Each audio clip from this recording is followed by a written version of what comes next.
아멘. 은혜로운 찬양 감사드립니다. 우리 자회분들하고 인사하겠습니다. 복된 주일입니다. 이렇게 인사하겠습니다. 네, 감사합니다. 한 번 더 인사하실 때 범사에 복종합시다. 이렇게 인사하겠습니다. 네, 감사합니다. 밖에 날씨가 비가 또 내리기도 하고 또 그리고 계단이 또 이렇게 습기 때문에 미끄러울 수도 있고 이렇게 해서 우리 또 연로하신 분들은 안쪽 계단이나 또 그리고 이 엘리베이터를 많이 좀 그렇게 이용해 주셨으면 좋겠습니다. 그리고 저도 인사할 때 그래서 바깥에서 안 하고 여기 계단 이쪽 오른쪽 편에서 그렇게 일부 때도 인사를 드렸는데 그렇게 인사를 드리도록 할 테니까 가능하면 안전하게 그렇게 이동하시고 하셨으면 좋겠습니다. 우리가 오늘 읽은 이 본문의 말씀은 올해 하나님이 우리 교회에 주신 말씀입니다. 그래서 그리스도를 경외함으로 피차 복종하라라고 하는 그 말씀으로 우리에게 주신 바 있습니다. 그래서 우리가 신년 예배 때 첫 번째 주일 예배로 이 예배를 말씀을 가지고 예배를 드리면서 21절 말씀에 그리스도를 경외함으로 피차 복종하라라고 하는 그 의미가 무엇인지를 돌아보는 그런 그 시간을 가졌습니다. 그래서 첫 번째로 그리스도를 경외한다라고 하는 것이 의미가 무엇인가라고 하는 부분을 봤을 때 경외라고 하는 말은 두려워함과 동시에 사랑하는 거다라고 그렇게 우리가 배웠습니다. 그런데 두려워한다고 해서 우리가 뭐 무서운 대상을 보고 그래서 무서워한다 이런 이제 의미의 두려움이 아니라 아버지를 바라볼 때 우리가 그의 그 권위를 인정하고 또 그의 그 말씀을 중히 여기니까 우리가 아버님을 보통 우리가 그렇게 존경하고 또 두려워한다라고 할 때 그와 같은 의미의 두려움이고 또 사랑한다라고 할 때도 우리가 우리에게 생명을 주신 분이고 또 우리를 보증해 주신 분이니 우리가 주님을 사랑합니다라고 하는 그런 고백으로 사랑하는 것. 그래서 두려워하고 사랑하는 것, 그것이 경외다. 그렇게 우리가 본 바가 있습니다. 그러면서 두 번째로 그리스도를 경외함으로 피차 복종하라라고 하는 것이 가지는 의미가 무엇인가라고 하는 부분을 보게 되었을 때 우리가 예수 그리스도로 말미암아 구원되어진 하나님의 거룩한 백성들이기 때문에 우리 안에는 그리스도의 형상이 있다라고 그렇게 이야기를 했습니다. 그래서 내가 존귀한 대상인 것처럼 타인도 존귀한 대상이다라고 하면서 그래서 우리가 서로에게 있는 그런 그 그리스도의 형상에 대해서 존중하고 또 그리고 섬기기 위해서 복종해야 된다. 이제 그런 말씀을 나누었죠. 그리고 세 번째로 말씀을 그러면 피차 복종하라라고 하는 그 대상을 어디까지 할 것인가라고 하는 부분을 우리가 물었던 그런 그 기억이 있습니다. 그러면서 이 말씀은 갑자기 그냥 바울에게서 주어진 말씀이 아니라 그리스도를 경외함으로 피차 복종하라라고 하는 것은 하나님을 사랑해라 그리고 내 이웃을 내 몸과 같이 사랑하라라고 하시는 이 두 계명, 이 말씀 가운데 이것이 이루어진 것이다라고 이야기를 하면서 그러면 첫 번째 시작이 되어지는 이 이웃은 누구인가라고 할 때 예수님께서 우리가 내 이웃을 내 몸과 같이 사랑해라라고 하면서 우리가 우리 자신을 존중히 여기는 것을 기본으로 해서 타인도 그렇게 이제 귀하게 여겨야 된다라고 하는 말씀을 받습니다. 그러면서 우리가 우리를 좀 객관화해서 내가 나를 때로는 잘 못 대해줄 때도 있고 존중하지 않을 때도 있는데 내가 나를 잘 존중하고 그렇게 건강하게 하나님 안에서 세워진 나를 기준으로 섬겨낼 때 이 섬김이 단회적으로 끝나는 것이 아니라 지속적으로 아름다운 교제로 또 섬기게 된다. 그래서 우리가 나를 잘 섬기고 그리고 이웃을 내 몸과 같이 잘 섬겨야 된다. 그렇게 말씀을 받습니다. 그러면서 우리가 하나 더 추가적으로 봤던 그러면 내가 나에게도 복종을 해야 하는데 나에게는 복종을 어떻게 해야 하나 이 부분을 바라보면서 나에게도 물론 복종을 해야 한다. 그런데 아무렇게나 아무 때나 자기중심적으로 자기에게 복종하는 어떤 일이 생기게 되면 내가 나를 존중해서 나에게 복종했기 때문에 타인은 그것과 같이 보지 못하게 되는 내가 나를 존중하게 되는 순간 타인을 존중하지 못하게 되는 모습이 우리 안에도 나올 수가 있다. 그게 이제 우리의 미성숙한 모습인데 그래서 나에게는 항상 100% 내 감정이나 의지나 생각에 복종하는 것이 아니라 내가 하나님 말씀 가운데 바로 서 있고 내가 하나님의 뜻과 가치와 기준 가운데 바로 서 있어서 내 생각과 내가 싫어하는 것이나 내가 좋아하는 것이나 그런 것이 아니라 하나님의 말씀의 뜻 가운데 바로 서 있는 나를 확신하게 될 때 나에게 뭐 해줘야 된다?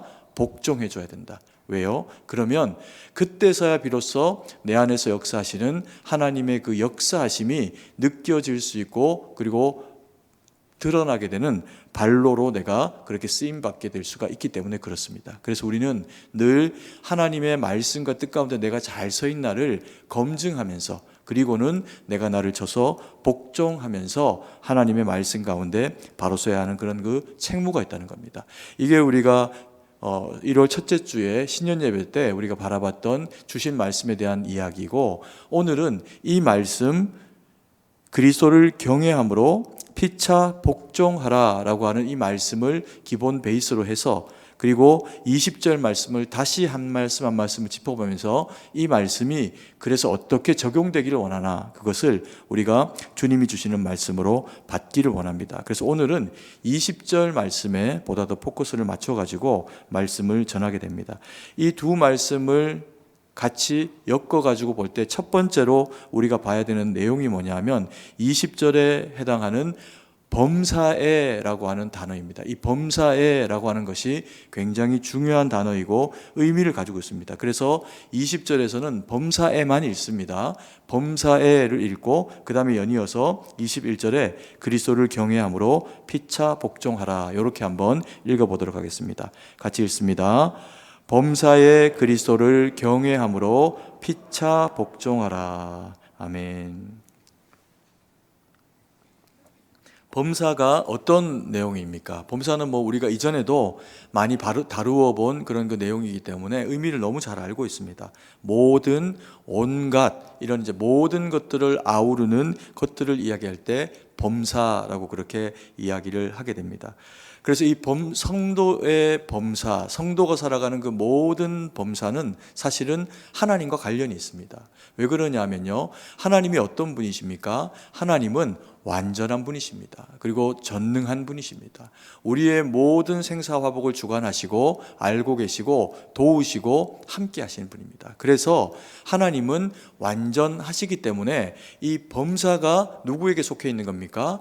완전하신 하나님께 속해져 있는 그런 그 상황과 시간에 대한 이야기입니다. 그래서 이 하나님이 완전한 분이시기에 모든 이 범사에 개입하시고 함께 하시고 섭리 가운데 이것이 또한 움직여지도록 하나님이 그와 같은 배려로 역사를 하시는데 이것을 우리에게 요청하신다는 겁니다. 우리에게 요청하시니 문제가 생깁니다. 우리는 완전하지가 않습니다. 하나님의 완전을 돕고 그리고 또 배우고 싶고 닮아가기를 원하지만 우리 중에 있는 누구도 그래서 그 사람이 완전하다고 이야기할 수 있는 사람은 없습니다. 그럼에도 불구하고 하나님이 왜 범사에 모든 하나님의 영역 가운데 그리스도를 경외함으로 피차 복종해라 라고 이야기를 하시면서 하나님이 주장하시는 세상의 모든 영역 가운데 범사에 그 일이 섬김으로 이루어지기를 우리에게 요청을 하고 계실까요? 하나님의 그런 그 전지전능을 이야기할 때 우리는 하나님이 완전한 분이기 때문에 그 일은 가능하다 믿고 또 고백합니다. 그런데 그런 하나님을 믿는 그리스도인 우리는 그러면 완전할까요? 완전하지를 못합니다. 그럼에도 불구하고 하나님이 우리에게 무엇을 요구하시냐 하면 내가 완전하니 너희도 완전해라 이렇게 이야기하십니다. 다른 표현으로 하면 내가 거룩하니 너희도 어떻게 해라? 거룩하라 이렇게 요청을 하시는 거죠. 그래서 그 거룩을 통해 가지고 하나님의 완전히 우리에게 드러나지고 우리가 우리의 모습이 아니라 주님의 말씀을 가슴에 새기고 그리고 주님의 형상을 우리의 몸 가운데 입히며 그러므로 순종하며 살아가면 범사에 하나님의 선한 영향력과 그래서 우리를 통해서 드러나길 원하시는 그 피차 복종하여 섬기는 일이 가능하게 된다는 겁니다. 그래서 너희가 비록 유약하지만, 너희가 완전하지는 못하지만 나의 완전을 담고자 하는 온전함이 있으니 그 온전함을 말씀과 성령의 충만으로 하나님 앞에 구하며 감당하는, 그래서 서게 되는 너희의 모든 지경 가운데서는 너희로 말미암아 세상이 섬김을 받기를 원한다. 그래서 너희가 섬기니 세상도 하나님의 온전한 가치와 말씀에 서서 바로 섰으면 좋겠다. 섬기는 곳이었으면 좋겠다. 이게 주님이 우리를 이 세상 가운데 두시며 우리를 통치하시는 하나님의 거룩한 영적인 전략입니다. 그래서 교회, 성도는 교회에도 있고요, 교회에만 살아가는 게 아니라 예배를 마치고 나면 주신 말씀을 가지고 여전히 세상을 교회로 만들기 위해서, 세상을 하나님의 말씀의 터전이 되게 하기 위해 가지고 세상에 나아가서 세상에서 살아가야 한다는 거죠. 그래서 이 범사라고 하는 것이 어디까지일까요? 그리스도인들이 느끼고, 그리고 또 깨닫고, 그리고 누리고, 그리고 만지고 느끼고 살아가는 그 모든 범주가 다 범사입니다. 이 모든 범사에 내가 느끼고 살아가고 먹고 살아가고 행하고 살아가는 이 모든 세상의 삶에서 반드시 주님과 동행하고 하나님의 능력을 힘입고 살아갈 때 피차 섬겨내는 믿음의 삶이 가능하다. 그것을 우리에게 요청을 하고 있는 겁니다. 그래서 언제 어디서나 범사에 그리스도인다움으로 섬기려고 노력해라. 그것이 오늘 첫 번째로 범사에 그리스도 예수 안에서, 그리스도 예수의 이름으로 우리가 경외함으로 피차 섬겨야 되는 이유라는 겁니다. 그리고 두 번째로 우리 주 예수 그리스도의 이름으로 그리스도를 경외하며 피차 복종하라라고 그렇게 이야기를 하고 있습니다. 이걸 다시 우리가 읽을 텐데요. 20절 말씀에 범사에 우리 주 예수 그리스도의 이름으로까지 읽고, 그리고 21절의 말씀으로 넘어가는 겁니다. 그래서 21절 말씀을 이어서 읽는 겁니다. 같이 한번 한 목소리로 읽습니다. 범사에 우리 주 예수 그리스도의 이름으로 그리스도를 경외함으로 피차 복종하라. 두 번째, 그리스도를 경외함으로 피차 복종하는 일을 주 예수의 이름으로 하라라고 그렇게 우리에게 요청을 하는데, 왜 이것을 주 예수의 이름으로 그와 같이 감당을 해야 할까요? 우리 모든 그리스도인들은 우리의 자의적인 구원으로 구원된 사람이 아무도 없습니다. 오직 예수 그리스도의 택하심과 주의 그 사랑하심을 통해 가지고 우리에게 주어진 일이 구원입니다. 그래서 우리는 예수 그리스도의 이름으로, 그의 그 보혈의 공로로 우리는 구속되었고, 그리고 하나님의 거룩한 백성이 되었다는 거죠. 이게 없었던 상태에 우리를 뭐라고 이야기합니까? 죄인, 이렇게 이야기합니다. 죄인은 하나님을 절대로 만날 수가 없습니다. 우리의 죄가 예수 그리스도를 통해서 그 보혈의 공로로 씻김 바 되어지지 않고는 절대로 우리는 하나님을 만날 수 있는 길이 없다는 겁니다. 그래서 예수님의 이름으로 우리가 주의 거룩한 백성이 되어 주님 앞에 서게 될 때 이것이 의미가 있다는 거죠. 구약의 백성들에게는 이게 어떤 의미로 다가와졌냐 하면, 그들은 죄인의 상태로 하나님을 절대로 만날 수 없고 죄인의 상태로는 하나님 앞에 절대로 설 수가 없다고 생각했습니다. 그래서 때로는 가끔 주의 거룩한 선지자를 만나거나 혹은 천사를 만나거나 이와 같은 상황이 주어지고 나면 그 천사를 만난 사람들이 사실은 얼마나 신비로운 경험을 한 거기 때문에 얼마나 기쁘겠습니까? 지금으로 치면 우리가 성령의 충만을 받은 것과 별로 다르지 않겠죠. 그런데 구약 성경에 등장하는 성도들이 그와 같이 천사를 만나게 되면 공통적으로 표현하게 되는 그들의 그 고백이 뭐냐면, 화로다, 이제 내가 죽게 되었다, 이렇게 생각을 합니다. 이사야의 경우에도 자기가 살아있는 사람으로서 그룹들을 보고 여호와의 영광을 보았으니 내게 화로다라고 그렇게 표현합니다. 그랬더니 불이 붙은 숯을 가지고 와서 이사야의 입에 대면서 정하게 되었다, 걱정하지 마라, 이제 이런 표현을 하게 되는 것을 보게 됩니다. 그래서 구약의 이스라엘 백성들은 그들이 하나님 앞에 서게 되는, 거룩한 주의 백성이 되는 방식이 뭐냐 하면, 율법을 준수하는 것도 있지만 율법을 준수해 보면 이것을 온전히 행하지 못하는 것에 인해서 내가 율법 앞에 완성될 수가 없구나라고 하는 것을 절박함으로 깨닫게 됩니다. 그러면 그들은 하나님 앞에 제물을 가지고 와서 절기를 따라서 주님 앞에 예배드리고, 그리고 또 짐승의 각을 떠서 피를 쏟고 그것을 올려 올려드리는 것을 인해서 그 희생으로 자기를 용서받습니다. 구속됩니다. 그리고는 하나님을 뵐 수 있는 시간을 가지는 거죠. 신약에는 그렇지 않습니다. 주님이 우리를 위해 오셔서 단번에 자신을 십자가에 내어주시는 것을 통해서 영원한 산 제물이 되어주십니다.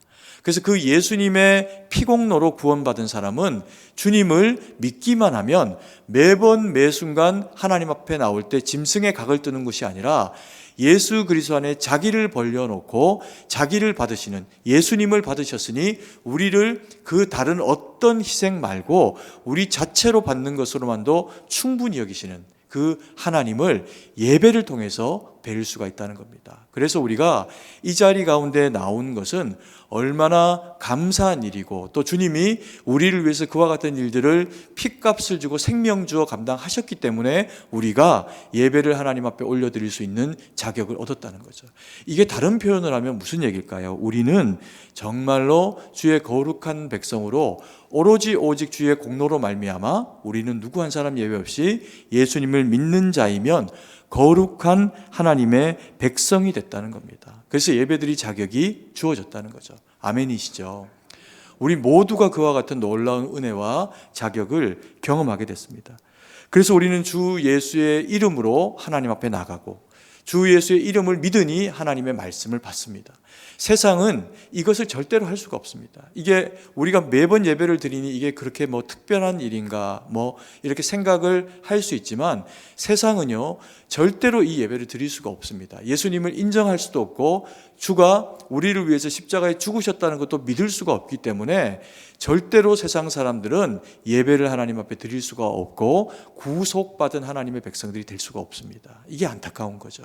그래서 우리가 복음을 전해야 된다는 겁니다. 그래서 우리가 예수님을 믿고 모든 죄를 씻김받고 그 십자가의 보혈의 공로로 거룩하게 되어져서 복음을 전하는 하나님의 사람들로 서게 됐으니 우리가 얼마나 거룩한 주님의 사명자가 됩니까? 그래서 모든 믿음의 사람들은 사명자요, 모든 믿음의 사람들은 하나님이 존귀하게 여기시는 주 예수 그리스도의 이름으로 말미암아 구속된 주의 택한 백성이라는 겁니다. 그래서 본문은 뭐라고 이야기합니까? 주 예수 그리스도의 이름으로 그리스도를 경외함으로 피차 복종하라, 섬겨라 라고 그렇게 이야기를 하고 있습니다. 그래서 우리 교회에 다니는 내가 그리스도인이다 라고 이야기하는 모든 성도님들은요, 교회를 나온 지 첫 주가 되었건 혹은 한 달이 되었건 1년이 되었건 평생이 되었건 모두가 다 하나님 앞에 구속받은 예배드리는 주의 백성이 되면 다 거룩한 사명자가 되고 거룩한 하나님의 자녀 백성이 됩니다. 그래서 교회에는 어떤 일이 있어야 될까요? 지지난주 우리가 말씀 통해서 봤던 것처럼 서로가 서로를 존중함으로 봐야 됩니다. 우리가 주의 자녀이며 또 우리는 주의 사명자들이기 때문에 존중하고 바라봐야 됩니다. 근데 우리가 신앙의 연차가 깊어지고 또 그리고 우리가 연배가 높아지는 이런 이제 상황들이 주어지게 되면 우리 가운데 찾아올 수 있는 마음이 있는데 그게 바리새화 되어진 그와 같은 모습이다라고 그렇게 이야기를 했습니다. 사명자가 바리새화 되어지는 어떤 면모를 가질 수는 있지만 바리새인이 되면 큰일 나는 겁니다. 주님께 혼이 나겠죠. 그렇게 신앙생활하면 안 되는 모습이 바리새인들의 신앙의 모습입니다. 그러면 우리가 존중하고 또 존중해야 받아야 하는 이 사명자로서의 모습 가운데 서야 할 때 우리는 서로가 서로에 대해서 어떤 모습으로 서야 할까요? 많은 경우에 그리스도인 가정에서 또 많은 경우에 교회에서 중요한 역할들을 우리가 해나가면서 나와 남이 의견이 다르거나 일하는 방식이 다를 때 우리는 내 방식이 옳다고 기본적으로 생각하는 태도를 가지고 있는 것이 사실입니다. 이때 나타나는 모습이 어떤 모습일까요? 나하고 회의를 하고 나하고 같이 일을 하고 이와 같은 상황을 가지는 중에 내 생각과 다른 생각을 하니 내 말에 동의를 안 해주는 겁니다. 아니면 내 방식으로 일하자, 이게 더 효율적이다 이야기를 하는데 그 방식이 내 방식하고 다르니 인정을 해주질 않는 겁니다. 그러면 많은 경우에 교회에서 또 가족들 간에 생겨날 수 있는 일이 뭐냐면 원래 가까운 사람들끼리는 예의가 없습니다. 그러다 보니까 나하고 다른 의견, 다른 어떤 가치의 것들이 충돌이 되어지면 우리는 여과 없이 내 감정이나 내 상황을 토로하거나 표현하는 그런 그 경우들이 있습니다. 그러면 내가 내 말에 동의가 안 된다 싶으니까 내가 욱하고 내 마음에서 뭔가 올라와서 불성실한 태도로 말하거나 행동하거나 하는 이제 결과가 주어지게 되겠죠. 그러면 그것을 받는 사람은 어떤 태도로 바뀔까요? 내가 존중받지 못했다라고 생각하니까 그 사람도 치열해집니다. 내 생각과 내 말에 이런 식으로 표현한단 말이지 라고 하면서 존중감이 사라져버리는 결과를 가지게 된다는 겁니다. 이게 많은 경우에 어떤 경우에 생기냐? 말을 하고 말을 듣게 되는 과정 가운데 생깁니다. 그래서 우리가 누군가를 존중하고 일을 한다라고 할 때 그것은 막 떠받들어가지고 가마 태워가지고 차를 태워가지고 그렇게 일하는 것을 두고 그렇게 이야기하지 않습니다. 그러면 우리가 교회 일을 피차간의 섬김으로 감당할 때 성가대에서 또 식당에서 어떤 봉사의 영역에서 감당할 때 남하고 절대로 안 싸웁니다. 내 옆에 있는 테너하고 베이스하고 다투죠. 이건 웃으라고 말씀드린 겁니다. 가까이에 있는 소중한 사람들끼리 불편한 언어적인 표현들이 있을 수 있습니다. 왜냐하면 내가 더 옳다, 내 경험이 더 맞다 이렇게 표현하기 때문에 그렇습니다. 그러면 그걸 더 바람직한 방식을 알고 표현 있으면 이야기를 안 해야 되나요? 그렇지 않죠. 표현을 해야 합니다. 그런데 존중이라고 하는 좋은 그릇에 담아가지고 표현해야 된다는 겁니다. 내가 하는 생각, 내가 하는 말, 남과 다른 어떤 가치의 기준을 가지고 이야기를 할 때는 2배 신중하게, 2배 더 예의 있게 표현하지 않으면 그 말을 하는 사람도 상하고 말을 듣는 사람도 상하게 되는 결과가 주어지기 때문에 결국엔 어떤 일이 주어지냐? 존중하거나 존중받을 일이 사라져 버린다는 겁니다. 그러면 이제 이런 그룹은 치열해집니다. 왜요? 한 칸 물러설 이유가 없는 옳음으로 가득 찬 생각으로 가득 채워져 있기 때문에 그렇습니다. 근데 보십시오. 아이와 내가 싸워도 아이가 옳은 말을 할 때가 있고 성도가 성도와 다투는 일이 혹 그런 일이 없겠지만 생기는 일이 있어도 반드시 믿음으로 더 오랜 연차를 가졌다고 옳은 생각을 하거나 옳은 말을 할 수 있는 것은 아니기 때문입니다. 그래서 우리 가운데 가장 오랜 신앙의 연조를 가지고 계신 주님만, 주의 말씀만 옳으신 겁니다. 우리 모두는 서로가 서로에게 존중하고 순종하고 그리고 세워주고 그리고 인정해줘야 할 따름이라는 거죠. 그래서 이 말하는 것 그리고 말을 듣는 것에 이게 예의가 있지 않으면 누군가가 이야기를 하는데 내가 몇 마디 듣지도 않고 발끈하는 겁니다. 왜요? 내 말과 다르니까. 그리고 그 말을 또 다른 누군가가 이야기를 할 때 그 얘기를 또 듣거나 말하게 되면서 우리 마음 가운데서 이게 불편함이 확 올라오는 겁니다. 왜요? 내 말이 맞고 상대방 말은 틀렸다고 우리가 이미 단정해 버리기 때문에. 그렇기 때문에 이와 같은 상황들이 우리 가운데 펼쳐지게 되면 그 관계는 그때부터 서운함이라고 하는 게 마음에 찾아오면서요, 두고 보는 마음이 생기게 됩니다. 그래서 이런 마음은 절대로 가지면 안 되고 우리가 하나님의 그런 그 주신 말씀대로 피차 존중하는 것은 다른 것이 아니다. 태도와 이야기와 그리고 듣는 것이다. 이것을 마음에 잘 새겨야 한다는 겁니다. 근데 이걸 누가 들어야 될까요? 성숙한 분들이 들어야 됩니다. 미성숙한 분들은 들을 수도 없고 지켜낼 마음의 힘도 없고 동의도 어렵습니다. 그러면 이 존중하고 존중받아야 되는 것이 왜 성숙한 분들에게 필요한 일인가? 누군가와 내가 다투게 됩니다. 그런데 제가 더 나이도 많고 더 윗사람으로서 존중해서 그를 대하지 않는 것을 인해 가지고 불편한 어떤 상황들이 생깁니다. 예를 들면 부교육자들과 저와의 상황 가운데서 때로는 의견이 다르고 일을 처리하는 방식이 다를 수 있어서 교훈하거나 교훈을 받거나 이래야 할 수가 있습니다. 근데 때로는 진짜 그게 잘 통하지 않는 경우도 있죠. 그럴 때조차라도 표현하는 제가 성숙하게 또 그리고 후배들을 위해 가지고 배려하는 입장으로 이야기를 하지를 못하면 옳은 얘기를 해줬는데 마음이 상합니다. 왜요? 생각이 다르니까. 그리고는 그 권위를 인정하는 듯 보입니다. 제 말을 듣는 것처럼 보이죠. 왜냐하면 제 위치가 지금 당장은 그들보다 위에 있고 무언가를 더 가지고 있고 이런 이제 상황이다 보니까 순종하는 것처럼 보입니다. 근데 그게 2번이 되고 3번이 되면 좋은 관계로서의 인격적인 대우를 못 받았고 그러면서 어떤 지적만 당했다라고 생각을 하게 되면 그 마음 가운데서 따리를 트는 그런 그 어리석은 악한 마음들이 생겨나게 됩니다. 이게 반복되면요, 옳은 일을 하고 나서도 나중에 어려움을 당할 수 있는 일들이 윗사람들에게 생길 수 있습니다. 그래서 윗사람들이 누구를 위해서 존중해 줘야 되냐? 후배들을 존중해 주고 아랫사람을 존중해야 되는 이유는 내가 그들에게 존경받고 존중받기 위해서 그들을 존중해야 한다는 겁니다. 자녀에게도 마찬가지고. 우리가 사실 제일 존중받기 위해 가지고 가족 구성원으로 맞이한 며느리라고 하는 이제 대상들이 있습니다. 그리고 존중해 마땅한 내 사랑하는 남편의 어머니 대신 시어머니가 계십니다. 근데 이 관계가 참 서로 간에 존중하기가 어려운 관계로 맺어져 가는 것을 참 많은 경우에 보게 됩니다. 어떻게 해야 될까요? 시어머니는 며느리에게 존중을 강요하면 절대로 존중이 도와주지 않습니다. 네 남편이 내 새끼다 이렇게 이야기해봐야 때로는 그 남편이 보고 싶지 않을 때도 있거든요.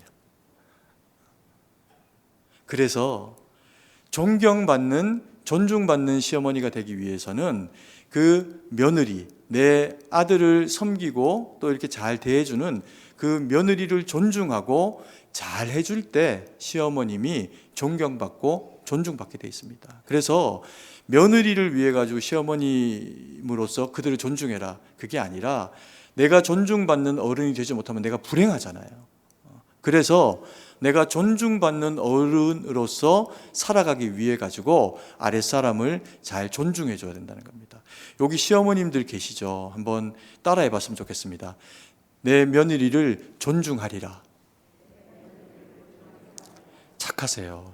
이걸 순종하시다니. 그런데 내 며느리를 존중하는 그 이유가 뭐냐면, 그래서 따라하십시오. 나는 존중받으리라. 이게 딴 얘기가 아닙니다. 성경의 말씀입니다. 부모를 존경하라. 자녀를 노엽게 하지 마라. 하나님 말씀입니다. 이와 같은 일들이 우리 가운데 이루어질 때 가정이 하나님이 원하시는 가정의 모습이 되고 또 교회가 하나님이 원하시는 그런 그 교회의 모습이 된다는 거죠. 그래서 이 피차 서로 간에 그리스도를 경외함으로 존중하여 섬기는 것은 다른 게 아닙니다. 잘 들어주고 그리고 잘 말하는 겁니다. 때로는 이 말씀을 준비하면서 제가 저를 돌아봐도요, 제 안에 있는 참 미성숙한 모습들이 있어서 때로는 어떤 분들이, 성도님들이 이야기를 하면 이야기 듣다 보면 이제 한 3분의 1 들으면 뒤에 내용을 알겠거든요. 그러면 이제 마음이 급해지는 겁니다. 까먹을까 봐 이야기해야 되는데. 그러면 잠깐만요. 그리고 이제 제가 하고 싶은 얘기를 하는 경우들이 있습니다. 근데 많은 경우에 들어주는 것이 훨씬 더 많은 치유가 됩니다. 저도 다시 이 말씀을 통해서 제 마음을 좀 다시 경영해서 그렇게 세우려고 합니다. 여러분, 우리가 누군가에게 존경받고 싶으면 상대방의 말을 존경하고 말 끊지 말고, 그리고 나하고 생각 다른 얘기했다고 버럭하고 자기 말이 맞는 것처럼 이야기해서 상대방 말을 틀린 것처럼 만들어버리는 그와 같은 일로 나아가지 않기를 원합니다. 우리의 미성숙함의 영역은요, 타인의 미성숙함의 영역을 반드시 건드리게 되어 있습니다. 그러면서 거기는 뭐가 생길까요? 다툼이라고 하는 게 생깁니다. 모든 사람들이 다 미성숙해도 한 사람만 성숙으로 가득 채워져 있으면 그곳은 싸우지 않습니다. 시간이 지나면 섬김으로 바뀌어냅니다. 거기가 어딜까요? 주님이 섬기시고 주님이 다스리시는 천국입니다. 그 반대편이 지옥이죠. 그런데 왜 우리가 믿고 믿음으로 말씀으로 더 잘 세워진 우리가 늘 그런 면에서는 누군가를 아프게 하고 나도 상처받고 상처 주고 이와 같은 반복되는 굴레 가운데 가면 하나님이 그것을 절대 기뻐하시는 일이 아닙니다.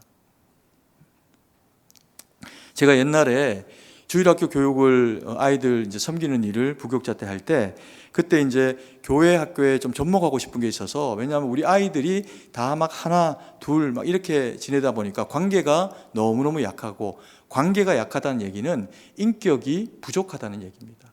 그래서 그걸 좀 어떻게 좀 도울 수 있을까, 주일학교 이걸 어떻게 접목할까라고 하다가 그 당시에 이제 크리스찬 이제 유치원을 이제 운영하는 그 분들 중에서 성품 학교를 하는 그런 이제 곳이 있었습니다.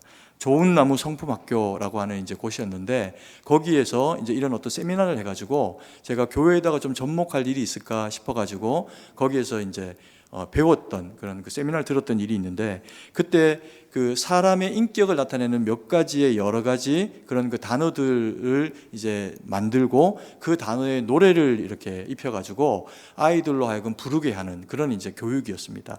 그 중에 제가 귀에 쏙 들어왔던 그래서 지금까지도 안 잊고 있는 그러나 음은 틀릴 수 있는 그런 노래가 있습니다. 1부 때 보니까 완전히 망쳤어요. 원래는 이게 똑같은 거 반복해서 2번 부르는 건데 한 번 이상 못 부르겠더라고요. 제가 음을 다 틀렸어. 연습 많이 하고 올라왔는데 우리 집사람이 막 코치해주고 요거는 요렇게 이렇게 했는데도 아마 분명히 틀릴 것 같아요. 틀릴 것 같은데 제가 한번 불러보도록 하겠습니다. 경청의 정의를 불러봅시다. 경청의 정의를 불러봅시다. 상대방의 말과 행동을 잘 집중하여 들어 상대방이 얼마나 소중한지 인정해 주는 것. 뭐 이런 노래인데 틀렸습니다. 정확하게 제가 부르면서도 이걸 그만둬야 되나 말아야 될 정도로 음을 다 틀렸습니다. 그런데 내용이 중요합니다. 아이들이 이 노래를 배우고 나서 아빠나 엄마가 집에서 이야기를 하는데 자기 말을 잠깐만 이렇게 하고 끊고 이렇게 하면 아빠, 엄마, 경청의 정의를 한번 들어보세요 라고 이야기하면서 상대방의 말과 행동을 집중해서 들어주고 상대방이 얼마나 소중한지 인정해 주는 게 경청인데 내 말을 안 들어주니까 제가 마음이 아파요 이렇게 이야기하는 거예요. 아이들이. 부모가 벙 찌는 거죠. 왜? 아이가 하나님의 말씀을 이야기하잖아요. 우리가 다 그런 대상이고 아이라고 하더라도 부모님이라고 하더라도 우리는 누구 때문에 존중받아야 되나? 그리스도 예수 안에 있는 하나님의 거룩한 형상을 가지고 있는 자들이니 존중해 줘야 된다는 겁니다. 그래서 그들의 다른 사람의 말과 행동을 경청하여 잘 집중해서 들어주고 상대방이 얼마나 소중한지를 인정해 주는 것, 그게 경청이라는 겁니다. 근데 이게 되면요 많은 경우에 모르기는 해도 평화가 이루어질 겁니다. 우리는 사실 반대로 거꾸로 하고 어떤 위치로 가게 될수록 이 반대되는 에너지를 자꾸 쓰려고 하는 경향이 저한테도 있고 우리 성도님들 중에도 계실 것 같습니다. 그런데 말씀드렸듯이 하나님의 나라 교회는요 정말 거룩하고 정말 성숙한 사람이 한 사람만 있으면 됩니다. 그가 그 자리를 꾹 지키고 남이 뭐라고 해도 그 말에 휩쓸리지 않고 자기의 마음을 하나님의 말씀으로 지켜내면서 그래서 상대방과 부딪혀내면요 아무리 싸워도 평화가 이루어집니다. 남편이 아내가 때로 어리석거나 부족해가지고 도발하고 시비를 거는 어떤 상황들이 발생을 해도 내가 하나님의 말씀과 뜻 가운데 바로 서서 주신 말씀이 있으니까 그걸 지켜내므로 못 들은 채하고 계속 못 들은 채하고 참아내고 그리고 또 그때는 지났다가 이야기를 하게 되면 싸움이 아니라 그 가정이 화평이 되고 섬김이 되어지는 일들을 많이 경험하게 됩니다. 우리가 속한 우리가 피차 섬기는 자로 서라 라고 말씀을 하실 때 그것은 몸으로 하는 것도 물론 필요하지만 더 많은 경우 마음을 만지는 겁니다. 존중해 주는 겁니다. 우리 좌우의 분들에게 한번 인사했으면 좋겠습니다. 내가 존중해 드릴게요. 이렇게. 네, 좌우의 두 분에게 다 하십시오. 존중해 드릴게요. 그렇게 존중하고 존경받는 그런 그 교회와 성도의 그룹은 어디든 성가대는 더 그래야 되고 당회는 더 그래야 되고 교사회의는 더 그래야 되고 밑으로 내려갈수록 더 그 많은 혜택들을 받아 누리는 성도들의 모임이 되겠죠. 그 세 번째로, 항상 아버지 하나님께 감사하며 그리스도를 경외함으로 피차 복종하라, 이렇게 이야기합니다. 이 말씀은 두 이야기가 다 섞여져 있는 얘기니까요. 20절, 21절 말씀을 같이 한번 다 같이 한번 읽어보겠습니다. 범사의 우리 주 예수 그리스도의 이름으로 항상 아버지 하나님께 감사하며 그리스도를 경외함으로 피차 복종하라. 아멘. 그리스도를 경외함으로 피차 복종하라라고 하는데, 세 번째 마지막으로는 뭐라고 하냐면 하나님께 감사하며라고 표현합니다. 하나님께 감사하며 왜 그리스도를 경외함으로 피차 복종해야 될까요? 우리가 이 감사, 감격을 느낌이라고 그렇게 우리가 생각하는 경향이 사실 많이 있습니다. 그런데 성경은 그렇게 이야기하는 것이 아니고요, 감사와 감격은 마땅히 성도가 하나님 앞에 올려드려야 될 찬양이다, 이렇게 이야기합니다. 그래서 이 찬양을, 하나님 앞에 감격을 올려드리는 성도에게는 느낌으로서의 감격도 있을 수 있지만 그것보다 훨씬 더 중요한 가치로서의 이런 감사가 우리에게 주어지게 되는데, 그 감사는 느낌이 아니라 에너지입니다. 에너지, 힘이에요. 그래서 하나님께 우리가 감사하고 받은 은혜에 감격해서 주님 앞에 어떤 형태가 되었건, 때로는 물질로, 때로는 시간으로, 때로는 마음으로 하나님 앞에 그와 같은 헌신을 감당을 하게 되면 하나님이 그때 주시는 게 뭐냐 하면 느낌이 아니라 능력으로서의 감사를 우리로 하여금 허락하시면서 에너지로 일하는, 주의 주시는 능력으로 일하는 감사의 능력을 경험하게 하십니다. 그래서 감사하는 게 중요하고, 범사의 감사가 중요하고, 범사의 감사를 하는 성도들의 그 삶 가운데는 하나님의 능력이 나타나는 겁니다. 그리고 두 번째로 이런 그 감사의 능력이 또 하나 나타나게 되는 게 있는데 뭐냐 하면, 감사로 섬기는 사람, 하나님께 감사함으로 그리스도 예수를 존경함으로, 경외함으로 피차 섬기는 사람에게는 나타나는 일이 있는데, 그게 뭐냐 하면 그 사람은 존경받습니다. 존중받습니다. 왜요? 내가 행한 일들이 타인이 바라볼 때 다 하나님께 영광 돌리는 일들이 되도록 일하는 방식이거든요. 내 의로 일하면 반드시 부산물이 생깁니다. 원치 않았던 교만이 우리 마음 가운데 찾아옵니다. 근데 사명으로 주의 주시는 감격으로 일을 하면 모든 게 다 주의 기쁨이 되니 겸손한 마음으로 일하게 되니까 옆에 사람이 감동하게 됩니다. 우리 찬양대 가운데는, 우리 성도님들 가운데는 분명히 그런 분들이 계실 거예요. 내가 표현하는 표현 때문에, 내가 서 있는 이 위치 때문에 다른 사람이 하나님의 평강을 경험하는 겁니다. 그러면 당연히 그는 존경받고 존중받을 수밖에 없죠. 그런데 이 사람이 있는 곳에는 항상 사람이 다치고, 이 사람이 들어가면 어떤 전도회여도, 어떤 조직이어도 자꾸만 마음이 상하면서 저 사람과 이 사람이 원수가 되고, 이런 일들이 없어야 하는데 놀랍게도 이런 일들도 생길 수가 있습니다. 우리 교회의 이야기가 아니어야 할 따름이죠.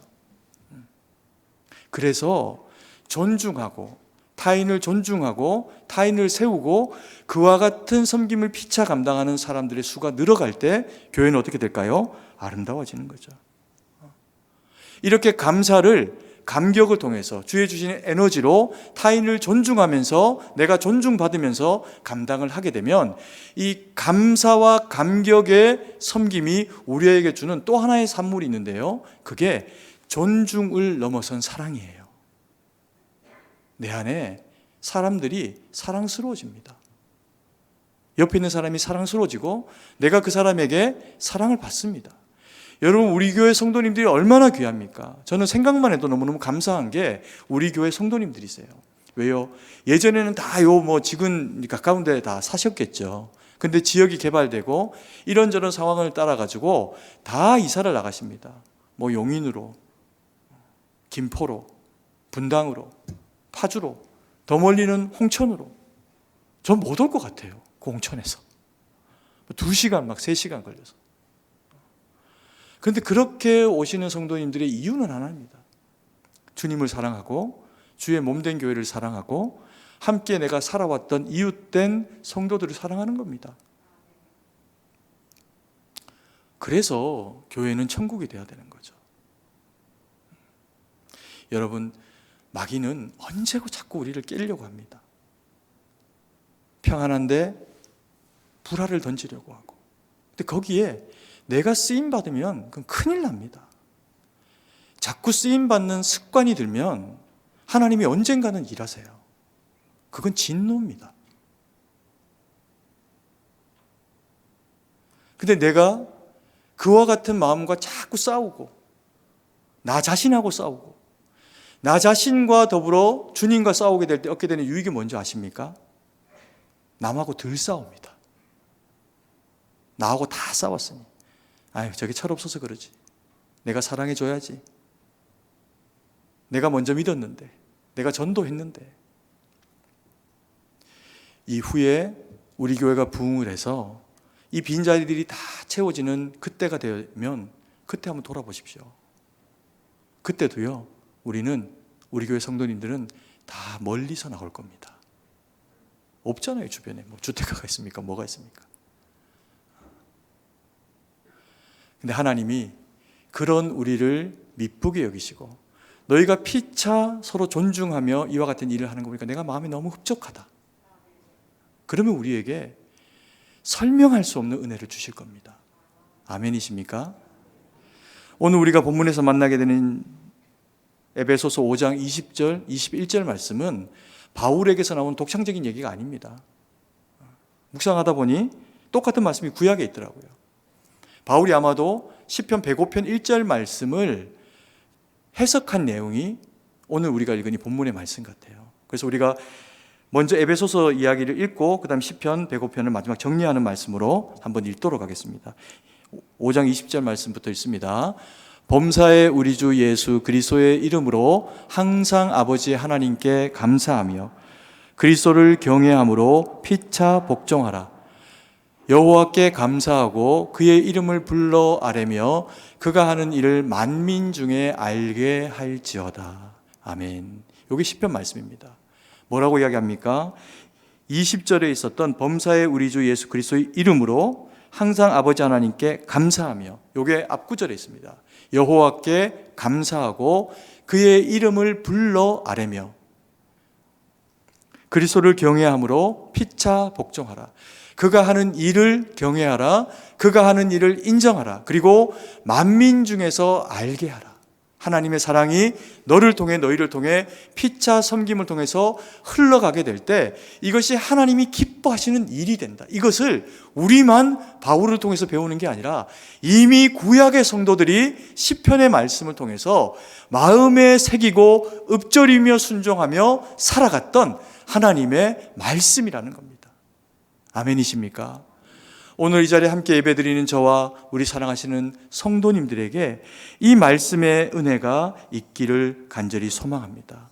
그래서 우리가 서로가 서로를 바라볼 때 경외함으로 피차 복종해주고 모든 범사의 어떤 영역이라도 어떤 거는 그렇게 하고 세상 일은 내 방식으로 하고 교회 일은 하나님 방식으로 하고 그게 아니라 세상도 파송받은 사명자니 거기서도 그리스도인답게 제발 행하고 교회에서도 그리스도인답게 그와 같이 살아가고 말하고 주님이 우리에게 존중받으시니 그리스도인 된 우리가 서로를 존중하는 성숙한 인격까지 나아가서 오직 주의 영광 돌리고 누군가의 입술에서조차도 감사를 불러일으키는 믿음의 사람이 되는 저와 우리 사랑하시는 성도님들 되시기를 간절히 소망합니다.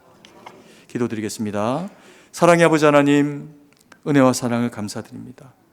오늘도 주신 말씀 마음에 새기고 그리스도를 경외함으로 피차 섬겨내려 합니다. 범사에 그리고 주의 이름으로 그리고 감사와 감격으로 하나님 앞에 일하며 주님 영광 돌리려고 하오니 주여 성령의 충만으로 우리를 도우시고 함께해 주셔서 오직 주님 영광 돌리는 겸손한 종들 되도록 은혜 베풀어 주시고 우리가 서로가 서로에게 왕노릇하려고 하고 주장하려고 하고 내 말과 생각과 다르면 하대하려고 하고 그런 그 연약하고 어리석은 모습이 아니라 반드시 주신 말씀대로 순종해내서 그래서 주님 앞에 존중함 받고 함께 살아가는 이웃들과 가족들에게도 존경받는 우리 모두가 될 수 있도록 하나님 은혜를 베풀어 주시옵소서. 주님께 모든 것을 의지하고 감사드리며 살아계신 주 예수님 이름으로 기도드립니다. 아멘.